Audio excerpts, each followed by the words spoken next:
resiko, maka di hari tua lu akan jadi orang yang menyesal. Lu jangan salah, kadang kalau misalnya lu di jalan ya, lu ngeliat ada orang tua, kadang gua ngeliat orang tua, misal mereka jualan di jalan. Itu dulunya orang-orang kayak lu, dulu orang-orang yang punya mimpi, tapi nggak pernah ambil aksi atas mimpinya, ya. Nah, pertanyaan solusinya apa untuk masalah ini, ya? Yang pertama, kalian berpikir untuk jadi owner, ya. Gimana cara kita jadi orang yang memiliki aset? Ya, jadi jangan cuma bekerja. Gimana caranya punya mindset untuk menjadi seorang owner? Jadi kita belajar, kita berubah nih, kita dari consumer. Gimana cara kita bisa jadi owner?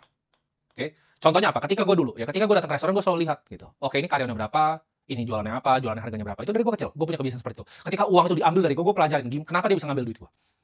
Karena gue shift otak gue dari consumer ke owner. Ketika gue nonton bioskop, gue dulu pas kecil gue suka sekali nonton bioskop.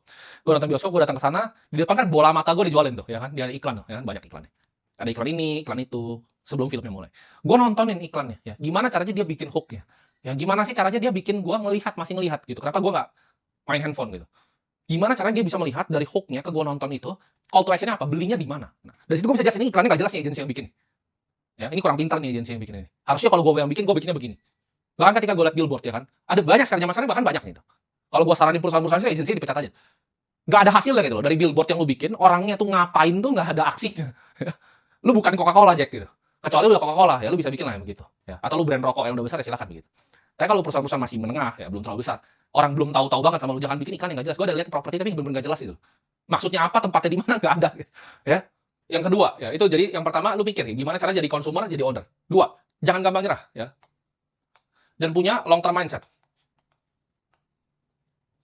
Long term mindset itu apa? Ketika lu baru gagal coba sebulan, 2 bulan, setahun, 2 tahun, 3 tahun, jangan nyerah, ya. Cobanya 10 tahun, ya. Dedikasin kalian ke satu industri, ya. Ini satu industri. Cuma satu ya, jangan banyak-banyak industri. Kalau lu masih umur 15, 20, 25, bahkan 30 belum telat, ya. Ekspektasi hidup Indonesia masih sampai 75 tahun, ya. Lu belum telat. 3, ya, lu harus jaga atensi dan fokus. Emang kadang tuh rumput tetangga selalu lebih hijau, ya, tapi lu avoid yang namanya shiny object syndrome. Jangan lihat teman lu bikin bisnis apa lebih bagus dari bisnis lu, belum tentu, ya. Kadang lu lihat tetangga rumputnya hijau tapi lu nggak tahu tainya juga banyak di sana, ya. Jadi lu harus avoid yang namanya shiny object syndrome. Ini rahasia di dunia. Bukan kadang orang paling pintar yang paling sukses, bukan orang paling kerja keras yang paling sukses, tapi orang yang fokusnya itu paling lama dan nggak pernah nyerah. Jadi saran gue itu jangan buang waktu lu. Waktu lu nggak panjang lagi, ya. Kalau lu umur 25, hidup lu tinggal 50 tahun lagi, ya. Kalau lu bahkan udah umur 40, nah hidup lu tuh udah bentar lagi gitu. Nggak lama, hidup lu tuh nggak lama. Hidup tuh sangat sebentar, jangan dibuang waktunya. Ubahlah pikiran lu. Ini kalau mau jadi kaya nih, tanya, oh gimana cara gue bisa jadi kaya generasi muda? Berubah dari konsumer menjadi owner. Gimana caranya gue punya bisnisnya, bukan gue beli barang dari orang lain. Gimana caranya kalian bisa ya punya pikiran jangka panjang? Gimana caranya kalian bisa jaga atensi kalian, jaga fokus kalian, jangan ke scatter. Jangan pagi-pagi itu langsung dimakanin tuh sama ByteDance dan lain-lain. Lo harus bisa jaga ya atensi yang lo punya,